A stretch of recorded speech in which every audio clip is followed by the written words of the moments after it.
প্রিয় শিক্ষার্থী সবাইকে স্বাগত জানাচ্ছি মিজান স্যার। একাদশ শ্রেণীতে যারা পড়ছো, দ্বাদশ শ্রেণীতে যারা পড়ছো এবং ভর্তি পরীক্ষা দিচ্ছ যারা, সবাইকে স্বাগত জানাচ্ছি।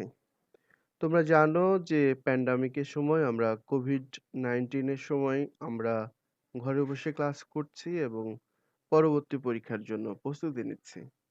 আজকের এপিসোডে আমি তোমাদের দেখাবো এমসিকিউ সিরাজউদ্দৌলা। প্রথমে তোমরা দেখতে পাচ্ছ যে তৃতীয় পর্ব। এখানে আছে প্রায় ১০০টি এমসিকিউ প্রশ্ন। এটি পাচ্ছ তোমরা হচ্ছে প্রথম পর্ব।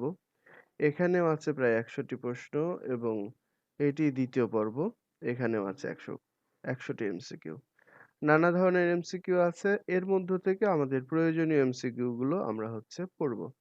তো আজকের প্রথম ক্লাসে প্রথম পর্বে তোমাদেরকে স্বাগত জানাচ্ছি এবং প্রথম পর্বে মূলত সিরাজউদ্দৌলা থেকে আমরা জ্ঞানমূলক প্রশ্নগুলো পড়ব এবং জ্ঞানমূলক প্রশ্নগুলোর আনসার গুলোই করব এবং সবগুলো প্রশ্ন এমসিকিউ। এখানে ১০২টি প্রশ্ন রয়েছে।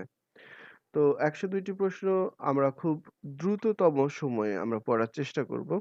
আমাদের এখানে সিরাজউদ্দৌলা সিকান্দার আবু জাফর এখানে জন্ম মৃত্যু সাল দেয়া আছে। তারপরে প্রথম প্রশ্নটি আমাদের হচ্ছে জন্মগ্রহণ সংক্রান্ত এবং এটার অ্যান্সার হবে ১৯১৮। সিকান্দার আবু জাফর কোথায় জন্মগ্রহণ করেন? সিকান্দার আবু জাফর জন্মগ্রহণ করেন সাতক্ষীরা জেলার তালা উপজেলায়, রংপুর জেলার মিঠাপুকুর উপজেলায়, রাজবাড়ী জেলার পাংশা উপজেলায়, বরিশাল জেলার নলছিটি উপজেলায়। তো আমরা দুই রকম পদ্ধতি ব্যবহার করি। একটি হচ্ছে আমি যদি ঠিক উত্তরটি জানি তাহলে সরাসরি ঠিক উত্তরটি দিয়ে দিই। আর আমি যদি বুঝতে পারি যে বাকি উত্তরগুলো ভুল তাহলে একটা একটা করে মানে বাদ দেওয়া পদ্ধতি অবলম্বন করি। যেমন রংপুর বাদ, রাজবাড়ী বাদ, বরিশাল বাদ, সাতক্ষীরা। আমার জেলাটা মনে আছে যে সাতক্ষীরা। এমন হতে পারে যে সাতক্ষীরার আরো অনেকগুলো উপজেলা আছে, সবগুলোই সাতক্ষীরা থাকলো। তালা উপজেলার জায়গায় মানে একটি তালা থাকলো, বাকিগুলো অন্য উপজেলা থাকলো, সেক্ষেত্রে তোমাদের আনসার দিতে কষ্ট হতো। তো এই জন্য তোমরা প্রশ্নটি যথাযথভাবে পড়বে, অর্থাৎ টেক্সট খুব ভালো করে পড়বে। ৩ নম্বর প্রশ্নে আমরা চলে যাই যে সিকান্দার আবু জাফর কোন সাময়িক পত্রিকার সম্পাদক ছিলেন? সবুজপত্র, নাঙ্গল, কবিতা, সমকাল। সমকালে সম্পাদক ছিলেন। সিকান্দার আবু জাফর মুক্তিযুদ্ধের সময় কোন পত্রিকার সম্পাদনা ও প্রকাশনার দায়িত্ব পালন করেন? তার সেই সম্পাদিত পত্রিকাটির নাম কি? সাপ্তাহিক অভিযান, সাপ্তাহিক সমকাল, মাসিক সমকাল, মাসিক অভিযান। মাথায় রাখবে সাপ্তাহিক অভিযান। তাহলে দুটি পত্রিকা আমরা পেলাম অলরেডি, সমকাল এবং সাপ্তাহিক অভিযান। এর পরের প্রশ্নে আমরা চলে যাই যে কলকাতার রিপন কলেজের বর্তমান নাম কি? আমি বলি যে নাটকের শুরু এবং শেষের, অর্থাৎ নাটক পূর্ব আলোচনা পরবর্তী আলোচনা থেকে তোমাদের প্রশ্ন আসবে। কলকাতার রিপন কলেজের বর্তমান নাম কি? Kolkata college, Presidency college, Gyanendranath college, Surendranath college. কলকাতার রিপন কলেজের নাম সুরেন্দ্রনাথ কলেজ। কোথাও যদি কোনো ভুল হয়ে থাকে, কনফিউশন থেকে থাকে, অবশ্যই তোমরা কমেন্টে জানাবে, আমি সেটা সংশোধন করে দেব। সিকান্দার আবু জাফর রচিত সিরাজউদ্দৌলা নাটকটি কত সালে প্রকাশিত হয়? ১৯৬৫ খ্রিস্টাব্দে প্রকাশিত হয় বা ১৯৬৫ সালে প্রকাশিত হয়। সিকান্দার আবু জাফরের সিরাজউদ্দৌলা নাটকটির রচনাকাল কত সাল? ১৯৫১ সাল। অর্থাৎ রচনা হওয়ারও ১৫ বছর পর এটি প্রকাশিত হয়। এবার চলে যাই দ্বিতীয় পৃষ্ঠায়। দ্বিতীয় পৃষ্ঠার প্রথম প্রশ্ন, ৮ নম্বর প্রশ্ন। আমাদের সংগ্রাম চলবে এই গানটির রচয়িতা সিকান্দার আবু জাফর। তোমার যখন ৩০টি এমসিকিউ থাকবে, আমরা সিকান্দার আবু জাফর নিয়ে পড়ছি, অর্থাৎ তার নাটক পড়ছি, এই জন্য সহজে আমি এটা আনসার করতে পারছি, যেখানে সিকান্দার আবু জাফরই হবে। কিন্তু যখন তুমি ৩০টার মধ্যে ধরো যে পরপর ৩টি নাটকের প্রশ্ন নাও থাকতে পারে, আলাদাভাবে থাকতে পারে, সেক্ষেত্রে তোমাকে মানে আনসারটা জানতে হবে। আমাদের সংগ্রাম চলবে এই গানটি কখন রচিত হয়? এটি মুক্তিযুদ্ধের সময় রচিত হয়। সিকান্দার আবু জাফর কত খ্রিস্টাব্দে বাংলা একাডেমি পুরস্কার পান? ১৯৬৬ খ্রিস্টাব্দে বাংলা একাডেমি পুরস্কার পান। সিকান্দার আবু জাফর কত খ্রিস্টাব্দে মৃত্যুবরণ করেন? ১৯৭৫ খ্রিস্টাব্দে। অর্থাৎ মনে রাখবে যে বঙ্গবন্ধু যে সময় যে বছর মারা যান সে বছর। তার আবু জাফর মৃত্যুবরণ করেন কত তারিখে? আগস্ট। বঙ্গবন্ধু যে মাসে মারা যান সেই মাসেই বঙ্গবন্ধু ১৫ই আগস্ট মারা যান, উনি ৫ আগস্ট মারা যান। ড্রামা শব্দটি কোন ভাষা থেকে আগত? গ্রিক, ফরাসি, পর্তুগিজ, ইংরেজি। গ্রিক ভাষা থেকে ড্রামা। নাটকের যথার্থ পরিবেশনা স্থল কোনটি? রেডিও, প্রান্তর, টেলিভিশন, মঞ্চ। অবশ্যই মঞ্চ। 15 নম্বর প্রশ্নে চলে যায়। সাহিত্যের কোন মাধ্যমটি নাটকের সাথে নিবিড় সম্পর্ক রয়েছে? কবিতার, প্রবন্ধের, উপন্যাসের, ছোট গল্পের। সাহিত্যের সাথে সম্পর্ক রয়েছে সবচেয়ে বেশি গল্প এবং উপন্যাসের। কিন্তু গল্প এবং উপন্যাস বা ছোট গল্প এবং উপন্যাসের মধ্যে থেকে যদি আমাদের একটি বেছে নিতে হয় তাহলে উপন্যাসকে আমাদের বেছে নিতে হবে। কারণ নাটকেও গল্প বলা হয়, মানে উপন্যাসের মতো করে বল কলবরে, এখানেও তাই। প্রশ্ন নাম্বার 16, শুরুতেই নাটকের কিসের আভাস দেয়া থাকে? দ্বন্দ্বের, ঘটনার, দুঃখের, পরিণতির। দ্বন্দ্বের। এটি হচ্ছে নাটকের একটি বৈশিষ্ট্য। নাটককে মুখ্যত কয় ভাগে ভাগ করা হয়? 5 ভাগে ভাগ করা হয়। আমরা নাটকের শুরুতে আমরা এটা পড়েছি। শ্রেণীকরণের মধ্যে কোন ধরনের নাটক সর্বোচ্চ আসনের অধিকারী? অবশ্যই ট্র্যাজেডি। মেলোড্রামা, কমেডি, প্রহসন এগুলো নয়। ট্র্যাজেডি যেমন হচ্ছে ইডিপাসের কথা ধরো, হ্যামলেটের কথা ধরো, ম্যাকবেথের কথা ধরো, এগুলো পৃথিবীর বিখ্যাত সব নাটক এবং সবগুলো নাটকই ট্র্যাজেডি নাটক। ট্র্যাজেডি নাটক কোন রসে আচ্ছাদিত থাকে? মধুর রস, বীর রস, শৃঙ্গার রস, করুণ রস। অবশ্যই করুণ রস। আর মহাকাব্য সাধারণত বীর রস এবং অথবা করুণ রস, এই দুটি মহাকাব্য হয়ে থাকে। আমাদের বাংলা সাহিত্যের মেঘনাদ বধ যদিও কবি বলেছেন গাইব মা বীর রসে ভাসি মহাগীত, কিন্তু শেষ পর্যন্ত এটি করুণ রসাত্মক কাব্য হয়েছে এবং সেখানে বীর রস আছে, উপস্থিত আছে কিন্তু কম। দুর্বল ট্র্যাজেডি নাটক সাধারণত কিসে পরিণত হয়? মেলোড্রামায়। আমাদের সিরাজউদ্দৌলা নাটক অনেকটা মেলোড্রামায় পরিণত হয়েছিল, কিন্তু তারপরেও এটিকে আমরা ট্র্যাজেডি নাটকই বলছি। ব্যক্তি ও সমাজের নানা দোষ ত্রুটিকে ব্যঙ্গ ও বিদ্রূপমূলকভাবে কোন ধরনের নাটকে প্রকাশ করা হয়ে থাকে? ট্র্যাজেডি, মেলোড্রামা, কমেডি, প্রহসন। প্রহসন আমি বলে থাকি, তোমরা দুটি প্রহসনের নাম শুনে রাখো, সেটি হচ্ছে মাইকেল মধুসূদন দত্ত রচিত একেই কি বলে সভ্যতা এবং বুড়ো শালিকের ঘাড়েরও, এই দুটি প্রহসন। বাংলা নাটকের সর্বপ্রথম অভিনয় হয় কবে? 1795 সালের 17ই ডিসেম্বর, 1795 সবগুলোই। দেখো ডিসেম্বর, নভেম্বর, নভেম্বর, নভেম্বর আবার তিনটা, 28, 29, 30। এভাবে থাকতে পারতো, মনে করো আনসার যদি 29 তারিখ হতো তাহলে তোমার মনে হতে পারতো যে এই ডিসেম্বর একটা আছে, এটাই আনসার হবে। আসলে ব্যাপারটা এরকম না। তো আমি ডিসেম্বর উত্তরটা হচ্ছে এখানে সবগুলোই ডিসেম্বর দিতে পারতাম, সেভাবেই প্রশ্ন হতে পারতো, অর্থাৎ তোমাকে এক্সাক্ট উত্তরটা জানতে হবে। এরপরে আমরা চলে যাই পরের প্রশ্নে। প্রথম সার্থক বাংলা নাটক কোনটি? অভিজ্ঞান শকুন্তলা, কুলিনকুল সর্বস্ব, রক্ষাবলী, শর্মিষ্ঠা। শর্মিষ্ঠা। শর্মিষ্ঠা মাইকেল মধুসূদন দত্ত রচিত প্রথম নাটক এবং এটি প্রকাশিত হয় 1859 সালে এবং এটি বাংলা সাহিত্যের যথার্থ নাটক। শর্মিষ্ঠা নাটকের রচয়িতা কে? মাইকেল মধুসূদন দত্ত। মানে আমি যে শর্মিষ্ঠা নাটক কে লিখেছেন সেটি আমি আগে বলে দিয়েছি মুখে, এটি মাইকেল মধুসূদন দত্ত। নানা পরীক্ষা নিরীক্ষার মাধ্যমে বাংলা নাটককে বিশ্বমানের স্বাতন্ত্র্যে উন্নতি করেন কে? রবীন্দ্রনাথ ঠাকুর। অর্থাৎ মাইকেল মধুসূদন দত্ত পথ প্রদর্শক, তিনি শুরু করেছিলেন এবং রবীন্দ্রনাথ ঠাকুর তার বিসর্জন, রক্তকরবী, তার হচ্ছে রাজা, বিভিন্ন নাটকের মধ্য দিয়ে তিনি এটাকে বিশ্ব দরবারে বিশ্ব আসনের মতো করে তিনি নাটক রচনা করেন। 26 নম্বর প্রশ্নে চলে যায়। কোন ধরনের নাটক কেন্দ্রীয় চরিত্র সর্বদাই সামন্ত শ্রেণীর প্রতিনিধি হয়ে ওঠে? ইতিহাস ভিত্তিক নাটক। আর ইতিহাসের রহিম, করিম, জব্বার, ফটিক এদেরকে নিয়ে ইতিহাস ভিত্তিক নাটক লেখা হয় না। ইতিহাস ভিত্তিক নাটক যেমন এই নাটকটি সিরাজউদ্দৌলা। তো ইতিহাস ভিত্তিক নাটকে মানে সামন্ত শ্রেণী বা রাজা, সিরাজউদ্দৌলা একজন কি ছিলেন? নবাব ছিলেন। তারপরে ধরো শাহজাহান। শাহজাহান কে ছিলেন? দিল্লি সম্রাট ছিলেন। ইতিহাস ভিত্তিক নাটক নরমালি এরকমই হয়ে থাকে। 27 নম্বর প্রশ্ন দেখো, সিরাজউদ্দৌলা নাটকে সিকান্দার আবু জাফর সিরাজউদ্দৌলাকে কি হিসেবে প্রতিষ্ঠা করতে চেয়েছেন? বাঙালির জাতীয় বীর, বাঙালির জাতীয় শত্রু, একজন সামন্তবাদী শোষক, একজন কুচক্রী মহানায়ক। বাঙালির জাতীয় বীর হিসেবেই দেখাতে চেয়েছেন এবং এই নাটকের সাথে বঙ্গবন্ধুর জীবনের মানে নাটকে সিরাজউদ্দৌলার পরিণতি এবং বঙ্গবন্ধুর পরিণতি প্রায় এক করে দেখানো হয়েছে, বা এটা ইতিহাসের সত্য এক। আমি একটি তথ্য তোমাদের দিয়ে রাখি, সেটি হচ্ছে আব্দুল গাফফার চৌধুরী, যিনি 1952 সালের ভাষা আন্দোলনের উপর গানটির রচয়িতা, আমার ভাইয়ের রক্তে রাঙানো 21শে ফেব্রুয়ারি। তো তিনি একটি উপন্যাস লিখেছেন পলাশী থেকে ধানমন্ডি, এবং সেটা চিত্রনাট্যও তিনি লিখেছেন, সিনেমার পরিচালকও তিনি। এই চলচ্চিত্রটা দেখলেও দেখবা যে সেখানে সিরাজউদ্দৌলা থেকে বঙ্গবন্ধু পর্যন্ত কিভাবে মেলানো হয়েছে। কোন দশকে সিরাজউদ্দৌলাকে নিয়ে ঢাকায় চলচ্চিত্র নির্মিত হয়েছে? 60-এর দশকে। আমি এটা বলবো 60-এর দশকে এবং 80-র দশকে। 60-এর দশকে এটি সাদা কালো এবং 80-র দশকে এটি রঙিন চলচ্চিত্র হয়।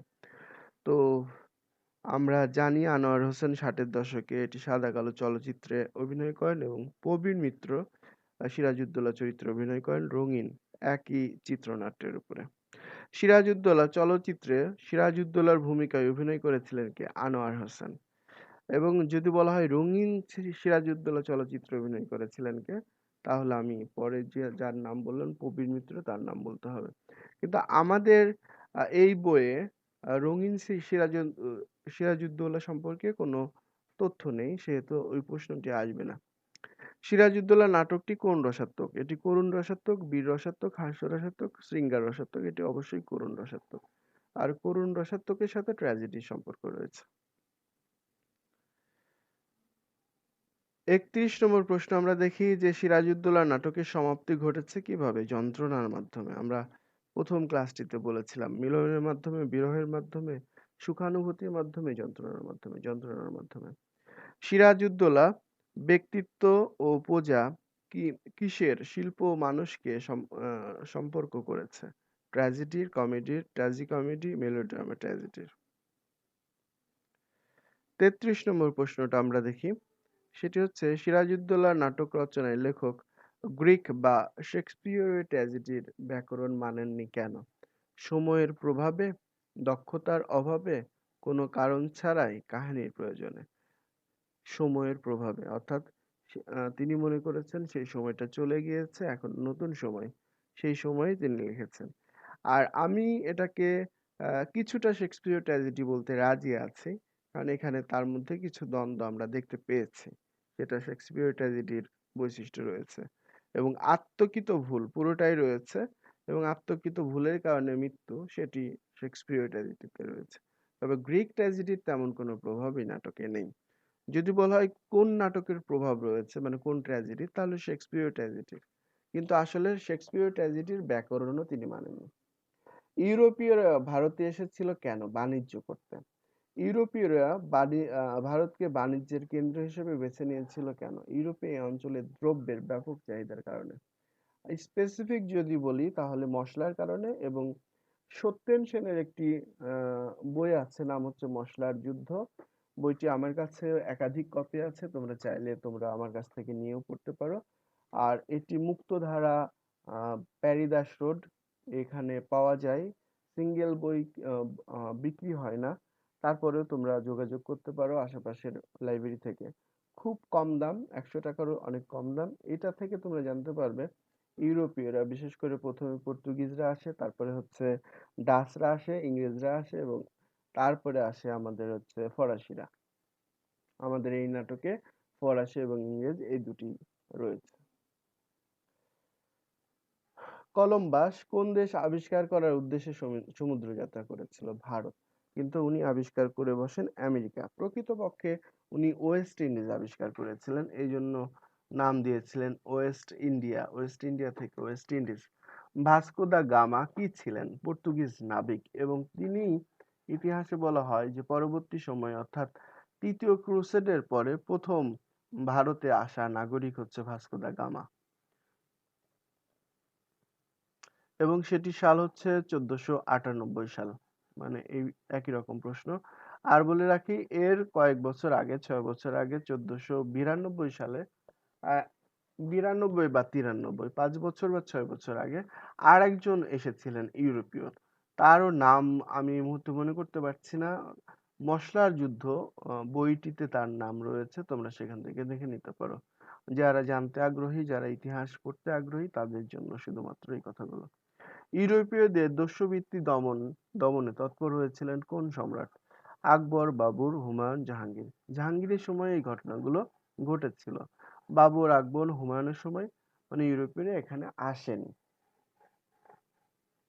মানে এসেছিল কিন্তু হচ্ছে বিশেষ করে ইংরেজরা তখনও আসেনি। কার অনুমতি পেয়ে ইংল্যান্ডের ইস্ট ইন্ডিয়া কোম্পানি ভারতে বাণিজ্য কুঠি স্থাপন করেন বাদশাহ জাহাঙ্গীরের বা সম্রাট জাহাঙ্গীরের? যুবরাজ শাহ সুজার কত সালে ইংরেজদেরকে হুগলির কারখানা স্থাপনের অনুমতি দেয়? ১৬৩২ সালে। দেখো, ১৬৩২ সালে। কোন মুঘল সম্রাটকে ইংরেজদের ডাক্তার হ্যামিল্টন শল্য চিকিৎসার মাধ্যমে সুস্থ করে তোলেন? এটা হচ্ছে ফররুখশিওর। তবে ফররুখশিওর এই সুস্থ হওয়ার মাধ্যমে আমাদের এখানে যে সমস্যাটা হয়, আমি বলবো যে ইংরেজদের আগমন, আগের যে তথ্যটি দিলাম, অর্থাৎ এই যে হুগলিতে কারখানা স্থাপন, এটি যেমন আমাদের জন্য খুব বুমেরাং হয়েছিল, খারাপ হয়েছিল, তার থেকে অনেক খারাপ হয়েছিল। আম, ফরডুকশিওর যদি মারাও যেতেন তাহলেও আমাদের এত খারাপ হতো না। কারণ হচ্ছে আহ, এই যে এই এই সুস্থ করার মাধ্যমে তিনি যে সুবিধাটা নিয়েছিলেন, সেই সুবিধার কারণেই আমাদের এই অবস্থা হয়েছে, অর্থাৎ আমাদেরকে বাংলা হারাতে হয়েছে, ভারতবর্ষ হারাতে হয়েছে। ইংরেজদেরকে অবাধ বাণিজ্যের ফরমান প্রদান করেছিলেন কোন সম্রাট? দেখো, ফরডুকশিওর। সিরাজউদ্দৌলার প্রধান প্রতিবন্ধকতা কি ছিল? প্রাসাদ ষড়যন্ত্র। এটা নিয়ে আর কথা বলার প্রয়োজন নেই। তো পলাশীর প্রান্তরে সিরাজউদ্দৌলা কত সালে ইংরেজদের বিরুদ্ধে যুদ্ধে অবতীর্ণ হন? খুব কমন প্রশ্ন। ১৭৫৭ সালে, ২৩শে জুন। পলাশী যুদ্ধে ইংরেজদের পক্ষে কতজন সৈন্য ছিল? মাত্র ৩,০০০। আর আম, আমাদের হচ্ছে সিরাজের পক্ষে ছিল ৫০,০০০-এর বেশি। ইংরেজদের কয়টি কামান ছিল? ৮টি ছিল। পলাশীর যুদ্ধে নবাব সিরাজউদ্দৌলার কতজন সৈন্য ছিল? ৫৫,০০০। কোথায় ৫৫,০০০, কোথায় ৩,০০০? একটু খেয়াল করো। এবং কামান কোথায় ৫৩টি, কোথায় ৮টি? কোনোভাবেই কি ইংরেজদের জেতার কথা? মানে কত বড় বেইমানি হয়ে এটা সম্ভব ছিল? যত অদক্ষই থাক না কেন, এই অদক্ষতা দিয়ে হয় না। মানে অদক্ষতা দিয়ে হলেও, মানে দাঁড়িয়ে থাকলেও যুদ্ধে জয় করা যায়, মানে এই সংখ্যা দিয়ে। সিরাজউদ্দৌলা নাটকটি কয়টি অঙ্কে ও দৃশ্যে রচিত? ৪টি অঙ্কে, ১২টি দৃশ্যে। আমরা এটা নিয়ে আগের ক্লাসে কথা বলেছি। কতটি দৃশ্যে সিরাজউদ্দৌলা উপস্থিত ছিলেন? ৮টি দৃশ্যে। ছিলেন না কোনগুলো, সেগুলো নিয়েও কথা বলেছি। যেটি হচ্ছে প্রথম অঙ্কের দ্বিতীয় দৃশ্য, অর্থাৎ পেট্রোলিয়াম জাহাজ। দ্বিতীয় অঙ্কের দ্বিতীয় দৃশ্য এবং আহ, দ্বিতীয় অঙ্কের হচ্ছে দ্বিতীয় এবং তৃতীয় দৃশ্য, অর্থাৎ মীর জাফরের আবাস এবং মিরনের আবাস। এবং চতুর্থ অঙ্কের প্রথম দৃশ্য, যেখানে সিংহাসনে আরোহণ করেন হচ্ছে আহ বেঈমান মীর জাফর। বীরশ্রেষ্ঠ নূর মোহাম্মদ রণক্ষেত্র যুদ্ধ করতে করতে শহীদ হন। আমি একটু বলি যে আমি এমন ভাবে উদ্দীপক এখানে সেট করেছি যে এটা আলাদা করে উদ্দীপক বোঝায় না। বীরশ্রেষ্ঠ নূর মোহাম্মদ রণক্ষেত্রে যুদ্ধ করতে করতে শহীদ হন, এক্ষেত্রে সিরাজউদ্দৌলা নাটকের অন্তর্নিহিত কোন বোধটি তাকে উজ্জীবিত করেছে বলে তুমি মনে করো? দেশপ্রেম, বীরত্ব, আত্মত্যাগ, আত্মমর্যাদা, দেশপ্রেম। তাহলে এভাবেও প্রশ্ন করা যায়, যেটার সাথে তোমরা খুব বেশি পরিচিত না। বর্তমান বিশ্বে শিল্পোন্নত দেশগুলো উন্নয়নশীল দেশগুলোর উপর কৌশলে অর্থনৈতিক আগ্রাসন চালাচ্ছে, এদিকটি সিরাজউদ্দৌলা নাটকে কিভাবে প্রতিফলিত হয়েছে? রাজনৈতিক দিক দিয়ে, কূটনৈতিক দিক দিয়ে, সামন্তবাদের, সামরিকভাবে? অবশ্যই রাজনৈতিক দিক দিয়ে। কলিমদ্দি দফাদার সবসময় পাক বাহিনীর সঙ্গে থাকলেও অন্তরালে মুক্তিযোদ্ধাদের তথ্য দিয়ে সহায়তা করেন। তার চরিত্রের কোন বিশেষ দিকটি রাইসুল জুহালার কর্মকাণ্ডে প্রতিভাত হয়? দেশপ্রেম।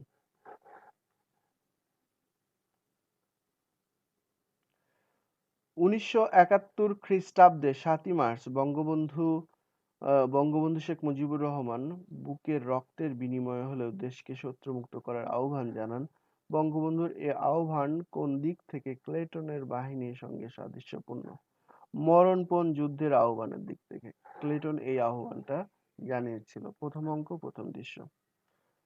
অন্যায় জেনেও সুবিধা পাওয়ার লোভে জমির শেখ রাজাকার বাহিনীতে যোগ দেয়। জমির শেখের সঙ্গে নিচের উল্লেখিত কোন আম, চরিত্রটির মিল আছে সিরাজউদ্দৌলা নাটকে? মীর মর্দান, রাইসুল জোহালা, মোহনলাল উমিচাঁদ। মোহনলাল দেশপ্রেমিক, রাইসুল জোহালা দেশপ্রেমিক, মীর মর্দান দেশপ্রেমিক, একমাত্র উমিচাঁদ। নিজের মুক্তি কামনায় বিভীষণ আপনজনদের পরিত্যাগ করে অবতার রামচন্দ্রের দলে যোগ দেন। তার সঙ্গে নিচের উল্লেখিত সিরাজউদ্দৌলা নাটকের কোন চরিত্রের আহ, বৈপরীত্য রয়েছে? মীর জাফর, রাজবল্লভ, জগৎ শেঠ, রাইসুল জোহালা। রাইসুল জোহালা। রাইসুল জোহালা একমাত্র বেইমানি করেনি এদের মধ্যে একমাত্র। কুরুক্ষেত্র যুদ্ধ মানে মহাভারতের যুদ্ধ। কুরুক্ষেত্রের যুদ্ধে বিপক্ষ সেনা দলে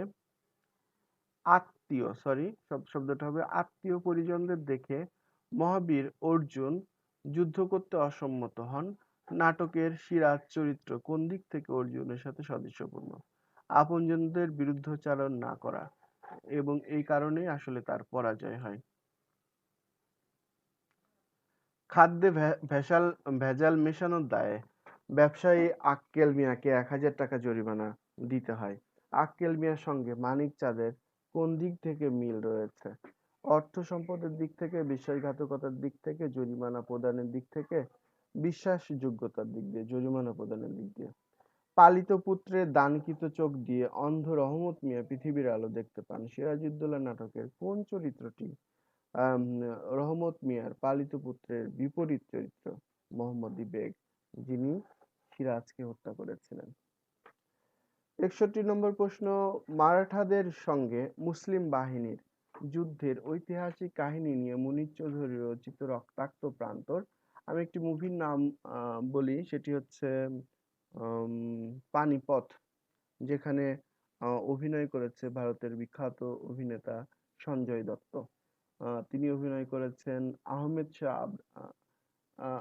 শাহ আবদালী চরিত্রে, এবং এটাকে ওই ফিল্মের যদিও খল চরিত্র বলা হয়, তারপরেও খুব গুরুত্বপূর্ণ একটি রোল প্লে করেছেন এই নাটকের কাহিনী, সেটা বলা যায়, অথবা পানিপথের যুদ্ধ নিয়ে।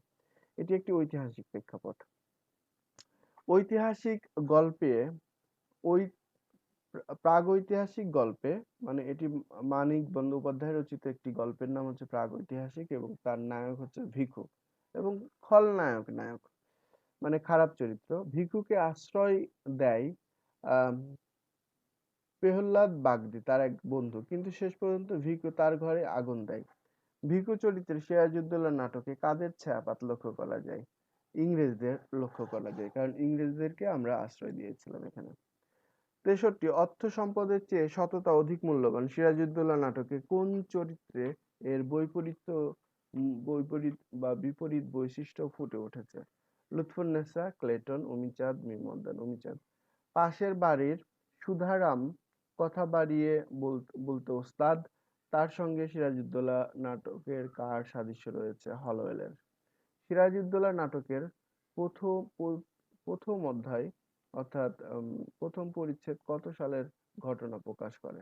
এখানে প্রথম অধ্যায় বলেছি, দেখো এটা বলা যেতে পারতো প্রথম অঙ্ক, প্রথম দৃশ্য।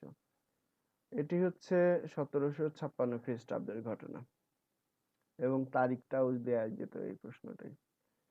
দেখো এখানে আবার হচ্ছে প্রথম অঙ্ক, প্রথম দৃশ্য, ১৯ জন। সিরাজউদ্দৌলা নাটকটি প্রথম অঙ্ক, প্রথম দৃশ্য সংঘটিত হওয়ার স্থান ফোর্ট উইলিয়াম দুর্গ। যদি দ্বিতীয় দৃশ্য হতো তাহলে ফোর্ট উইলিয়াম জাহাজ। সিরাজউদ্দৌলা নাটকের প্রথম সংলাপটি কার? ক্লেটনের। ক্লেটন কাদেরকে প্রাণপণে যুদ্ধ করতে বলেন? ব্রিটিশ সৈনিকদেরকে। ক্লেটনের ভাষ্যে ব্রিটিশ সৈনিকদের প্রতিজ্ঞা কি? যুদ্ধে জয়লাভ অথবা মৃত্যুবরণ, ভিক্টরি অর ডেথ, মানে এই শব্দটাই তিনি বলেন। সংলাপটি ক্লেটনের। ওয়ালি খান ইংরেজদের হয়ে যুদ্ধ করেছে কেন? কোম্পানির টাকার জন্য। আমরা নাটকে এটা দেখতে পাই। নবাব ছাউনিতে খবর পাঠিয়েছে কে? উমিচাঁদের গুপ্তচর। দমদমের সরু রাস্তা দিয়ে চলে এসেছে কারা? নবাবের পদাতিক বাহিনী। মারাঠা খাল কোথায়? শিয়ালদহে। মারাঠা খাল পেরিয়ে বন্যার স্রোতের মতো ছুটে আসছে কারা? ওলন্দাজ বাহিনী। দমদমে রাস্তা উড়িয়ে দিতে পারেনি কে? মিনচেন। মিনচেন পরে পালিয়ে যায়। রজার ড্রেক কে? গভর্নর। উমিচাঁদ প্রথম সংলাপে সার্জন হলওয়েল কি বলেন? সুপ্রভাত। মানে রাইট স্যার, ইয়েস স্যার, বহুত আচ্ছা, এগুলো না, সুপ্রভাত বলেন। হলওয়েলের পুরো নাম কি? জন জেফানিয়া হলওয়েল। উনি একজন সার্জন ছিলেন, মানে ডাক্তার ছিলেন। হলওয়েল কোন হাসপাতালে ডাক্তার ছিলেন? গাইস হাসপাতালে। গভর্নর রজার ড্রেক আর ক্যাপ্টেন ক্লেটন পালিয়ে যাওয়ার পর কমান্ডার ইন চিফ কে হবেন বলে অমিচাঁদ মনে করেন? হলওয়েল। একজন ডাচ সৈন্য গঙ্গার দিকটায় কি ভেঙে পালিয়ে গেছে? ফটক। ফটক মানে দরজা, গেট। বন্দি উমিচাঁদ চিঠি পাঠাতে চাচ্ছে কার কাছে? মানিকচাঁদের কাছে। কেউ এক চুল নড়লে প্রাণ যাবে, সংলাপটি হচ্ছে মানিকচাঁদের। ইংরেজরা আত্মরক্ষার অজুহাতে গোপনে কোথায় অস্ত্র আমদানি করেছিল? কাশিমবাজার কুঠিতে। ইংরেজদের বিরুদ্ধে উত্থাপিত অভিযোগ ওয়াটস কার কাছে পেশ করতে চান? কাউন্সিলের কাছে। কে ইংরেজদের বাংলাদেশে বাণিজ্য করবার অনুমতি দিয়েছিল? দিল্লির বাদশাহ। ক্লাইভ লন্ডনের সিক্রেট কমিটি এর সাথে পত্রালাপ করে কোথায় বসে? মাদ্রাজে বসে। নবাবের নিষেধ সত্ত্বেও ইংরেজরা কোথাকার দুর্গ সংস্কার বন্ধ করেনি? কলকাতার দুর্গ। কোন নিষেধ অগ্রাহ্য করলে গ্রামবাসীদের গুরুতর শাস্তি? ইংরেজদের আশ্রয় দিলে, তাদের খাবার দিলে ইত্যাদি। আশ্রয় মূল, তারপরে বাকিগুলো। সিরাজের নিষেধ অগ্রাহ্য করে ইংরেজরা কাকে আশ্রয় দিয়েছিল? কৃষ্ণবল্লভকে। 1756 সালের 19শে জুন, এটি হচ্ছে প্রথম অঙ্ক, প্রথম দৃশ্য। জুন থেকে কলকাতার নতুন নাম কি হয়? আলীনগর। সিরাজ আলীনগরের দেওয়ান নিযুক্ত করেন কাকে? মানিকচাঁদকে। সিরাজ ফোর্ট উইলিয়াম দুর্গে কি তৈরি করতে নির্দেশ দেন? মসজিদ। সিরাজউদ্দৌলা নাটকের প্রথম অঙ্কের দ্বিতীয় দৃশ্যে 1956 সালের কত তারিখের ঘটনা প্রকাশ করে? 3 জুলাই। এটি আমি প্রথম ক্লাসে তোমাদের বলেছিলাম। ভাগীরথী নদী কোথায়? কলকাতায়। কিলপ্যাট্রিক কোথা থেকে ফিরে এসেছেন? মাদ্রাজ থেকে। কিলপ্যাট্রিক মাদ্রাজ থেকে কতজন সৈন্য নিয়ে হাজির হয়েছে? মাত্র 250। ইংরেজরা নবাবের ধমকানি সত্ত্বেও রাজা কৃষ্ণবল্লভকে ত্যাগ করেনি কেন? ঘুষের টাকার অঙ্ক বৃদ্ধির কারণে। 101, আমরা 100 প্রশ্ন শেষ করেছি। মার্টিন ও হ্যারি এ দুজনের ব্যাংক ব্যালেন্স কত টাকা বললে উল্লেখ করা হয়েছে? 20,000-এর কম নয়। শেষ প্রশ্ন, মার্টিন ও হ্যারি কত টাকা বেতনের কর্মচারী? 60,000, 70,000, 80, 85, 70,000 টাকা বেতনের কর্মচারী। তো প্রিয় শিক্ষার্থী, এই ছিল আজকের ক্লাস। আজকের ক্লাস থেকে তোমরা যেটি বুঝতে পারলে সেটি হচ্ছে আমি তোমাদের প্রায় 300 এমসিকিউ পড়াবো, দেখাবো। এর বাইরে এমসিকিউ হবে না তা না, এর বাইরেও এমসিকিউ হতে পারে, তোমাদের ভর্তি পরীক্ষায় হতে পারে, তোমাদের এইচএসসি পরীক্ষা হতে পারে। যারা ফার্স্ট পড়ছো তাদের পরবর্তী যতগুলো পরীক্ষায় এই বিষয়টি থাকবে, সেখানে তোমাদের এখান থেকে প্রশ্ন আসার সম্ভাবনা 98%। এর বাইরে যদি কোনো পরীক্ষক যদি প্রশ্ন করতে চান, তাহলে আমার এই 3টি ক্লাস থেকে এই প্রায় 300 প্রশ্ন বাদ দিয়ে তাকে প্রশ্ন করতে হবে, অর্থাৎ এর বাইরেও প্রশ্ন করা সম্ভব। তো আজকের মতো বিদায় নিচ্ছি। পরবর্তী ক্লাসগুলো, অর্থাৎ আমরা এই দ্বিতীয় পর্ব এবং একই সাথে পরে তৃতীয় পর্ব, এই দুটি ক্লাসের দেখার আমন্ত্রণ জানিয়ে বিদায় নিচ্ছি। মিলন স্যার, সবাইকে ধন্যবাদ।